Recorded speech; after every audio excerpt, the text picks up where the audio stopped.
अब देखो विद्यार्थियों, ये आपका तुल्यता संबंध जो है इसे इक्विवेलेंस रिलेशन कहते हैं। इक्विवेलेंस रिलेशन कहते हैं, ये मोस्ट इम्पोर्टेंट है। यदि आप कक्षा 12 में पढ़ते हो तो आपके लिए बहुत ही मोस्ट इम्पोर्टेंट है। इसके बारे में समझना और सीखना बहुत ज़रूरी है। कंपटीशन में भी इसके क्वेश्चन आते हैं, इसलिए इसको बहुत अच्छी तरह से समझना है आपको। ये क्या है, इसकी परिभाषा तुल्यता संबंध की देखेंगे। ऐसा संबंध जिसमें स्वतुल्य कोमा सममित और संक्रामक तीनों संबंध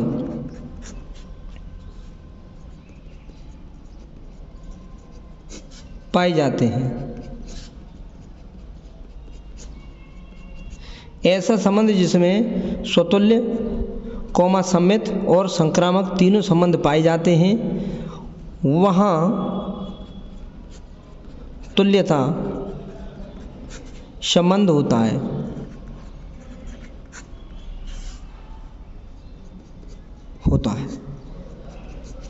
ऐसा संबंध जिसमें तीनों संबंध पाए जाते हों, सममित, स्वतुल्य और संक्रामक, वहाँ पर तुल्यता संबंध होता है।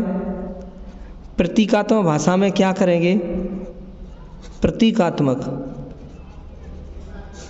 भाषा में पहली कंडीशन तो ये है कि x रिलेटिव y के है।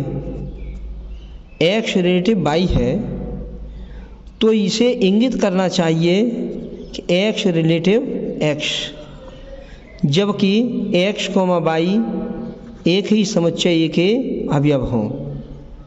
x और y दोनों एक ही समुच्चय के अवयव हों, यह आपका बन जाएगा स्वतुल्य। इसे कहेंगे स्वतुल्य। ये रहा स्वतुल्य। x का जो संबंध y से है, कभी x का संबंध x से स्वयं से हो जाए वो स्वतुल्य होगा। या आपको ये लाइन अगर कठिन लग रही है तो आप क्या करोगे?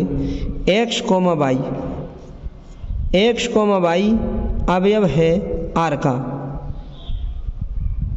तो ये इंगित करता है कि x, अवयव होगा r का। एक ही बात है, आप चाहे ये वाली लाइन लिख दो पूरी या ये लिख दो, एक ही बात होती है कि x और y दोनों अवयव एक ही होंगे, एक ही समुच्चय के ये दोनों अवयव होने चाहिए। ये नहीं है कि x एक का समुच्चय एक अवयव है, y दूसरे का अवयव, सो नहीं, एक समुच्चय में से ये दोनों लिए जाएंगे अवयव। तो ये आपका हो गया स्वतुल्य। दूसरी बात, परीक्षा में अगर ये आ जाए तो आप ये लाइन लिखो या ये लाइन लिखो, x का संबंध y से है, इंगित करता है कि x का संबंध x से हो जाए तो x, y और दोनों x, y एक ही समुच्चय एक ही अवयव है, ये स्वतुल्य होता है। या लिख सकते हो x, y अवयव है r का, इंगित करता है कि x का स्वयं से ही संबंध हो जाए, x का x से ही संबंध हो जाए, ये दोनों समान होंगे और वो अवयव r में मिलेंगे, जो आपका रिलेशन निकला है उसी में मिलेंगे। ये है बात। और x, y दोनों ही ए समुच्चय में से लिए जाएंगे। अब आ गए दूसरी बात, सममित के लिए क्या करेंगे? x का जो संबंध हमारा y से है, इंगित करता है कि यदि यही संबंध y का अगर x से हो जाए, x रिलेटिव y इंगित करता है y रिलेटिव x का जो संबंध y से है वही y का संबंध x से हो जाए। जैसे राम का भाई लक्ष्मण, तो लक्ष्मण का भाई राम, एक ही बात होती है। लेकिन ये नहीं है राम की पत्नी सीता तो सीता की पत्नी राम हो जाए, तो ये काम नहीं करेगा। सममित माने समानता होती है, सिमेट्रिक। x का जो संबंध y से है वही y का संबंध x से हो जाए, वहाँ पर आपका समय संबंध होता है। और x और y दोनों एक ही समुच्चय के अवयव हों तो ये आपका हो जाएगा सममित संबंध। इसे सिमेट्रिक रिलेशन कहते हैं। सममित संबंध आपका ये हो गया। अब देखो और क्या करते हैं, इसे दूसरे रूप में लिखना चाहो, ये वाली लाइन अगर कठिन लग रही है कि x रिलेटिव वाई, x का जो संबंध y से है इंगित करता है y रिलेटिव x, y का संबंध जो x से है और x y दोनों एक ही समुच्चय एक ही अवयव हो। ये अगर लाइन कठिन लग रही है तो आप x रिलेटिव y को आप x, y भी लिख सकते हो, वो अवयव है किसका, r का। और ये इंगित करता है कि अगर उल्टा y, x अवयव हो आपका r का, अगर x, y अवयव r का है, किसी रिलेशन का ये अवयव है, तो y, x भी अवयव उसी का होना चाहिए, तो आपका समय संबंध हो जाएगा और x और y दोनों ही अवयव किसी एक ही समुच्चय ए के हों। तो आप इन दोनों में से कोई एक लाइन याद कर लो जो आपको सिंपल लगे वो वाली। थर्ड खंड इसी का है। अब हम संक्रामक के लिए चालू करेंगे। x रिलेटिव y तथा y रिलेटिव x, नहीं z,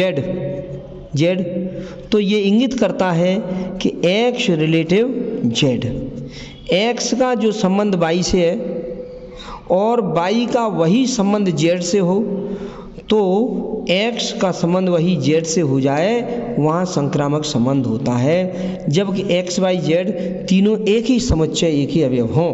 ये वाली बात भी याद करनी पड़ेगी। क्या, जबकि x, y, z तीनों अवयव हमारे एक ही समुच्चय के होने चाहिए, तो आपका ये संक्रामक होता है। ये संक्रामक संबंध होता है। x का जो संबंध y से है और y का वही संबंध z से है, कहीं x का वही संबंध z से हो जाए तो वहाँ संक्रामक संबंध होता है। ये संक्रामक भी हो गया। इसमें स्वतुल्य भी है, सम्मित भी है और संक्रामक, तीनों संबंध इसमें पाए जाते हैं। ये तुल्यता संबंध को निर्मित करता है। ऐसा रिलेशन जिसमें तीनों संबंध हमारे पाए जाते हों वह तुल्यता संबंध होता है। ये याद कर लो, बहुत इम्पोर्टेंट ये रिलेशन है। इसके ऊपर आपके क्वेश्चन बोर्ड परीक्षा में भी आते हैं और इसके कंपटीशन में भी आते हैं। तो अब देखो हम क्या क्या करते हैं। अगर ये वाली लाइन समझ में ना आ रही हो तो हम या करके लिखेंगे x, y अवयव r का है और y, z अवयव ये भी r का है, तो कहीं x, z अवयव r का हो जाए, x, z ये अवयव हो जाए r का। ये होना चाहिए। x, y अवयव r का है, y, z अवयव r का है, तो x, z अवयव r का हो जाए तो संक्रामक संबंध हो जाएगा। जैसे मान लीजिए राम के भाई लक्ष्मण और लक्ष्मण के भाई भरत, तो राम के भाई भरत होंगे, माने पहले का जो संबंध दूसरे से होता है, और दूसरे का वहाँ संबंध तीसरे से हो, तो कहीं पहले का वही संबंध तीसरे से हो जाए, वहाँ संक्रामक संबंध होता है। स्वतुल्य में ये था कि x का जो संबंध y से है वहाँ x का x से संबंध हो जाएगा। सम्मित में क्या था, x का जो संबंध y से है वही y का x से हो जाए तो वह सम्मित हो जाएगा। ये स्वतुल्य हो गया ऊपर वाला, ये संक्रामक सम्मित हो गया और ये संक्रामक आ गए। x का जो संबंध y से है वही y का z से है, कहीं x का z से वही संबंध हो जाए तो वहाँ संक्रामक संबंध होता है। ये वाली बात आ गई। पहले का संबंध दूसरे से और दूसरे का वही संबंध तीसरे से, तो कहीं पहले का वही संबंध तीसरे से हो जाए, संक्रामक हो गया। ये तीनों जिसमें संबंध पाए जाते हैं वह आपका तुल्यता संबंध होता है। उदाहरण के लिए देखो, उदाहरण के लिए आपका एक तो समांतर रेखाओं में संबंध चलेगा। समांतर रेखाओं में संबंध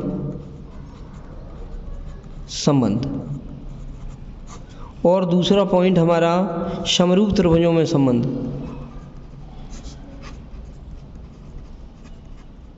समरूप त्रिभुजों में संबंध। एक हमारा तीसरा पॉइंट है सर्वांगसम त्रिभुजों में संबंध। सर्वांगसम त्रिभुजों में संबंध। और एक चौथा पॉइंट है हमारा, चौथा पॉइंट हमारा चलेगा बराबर में संबंध।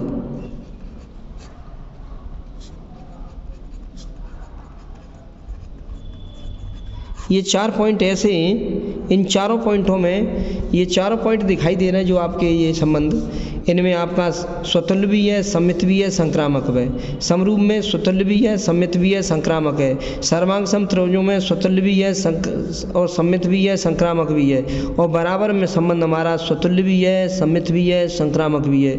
ये चारों ऐसे उदाहरण हैं जो तुल्यता संबंध को निरूपित करते हैं। कभी कभी एक इसकी परिभाषा डेफिनेशन आ जाती है कि तुल्यता संबंध क्या है, उसको उदाहरण देकर समझाइए। तो आपका यही है, वीडियो को लाइक कर दें और आप हमारे चैनल को सब्सक्राइब कर दें और अपने फ्रेंडों को इसे आगे शेयर कर दें, क्योंकि उसका भी उनको भी थोड़ा लाभ मिल सके। ओके।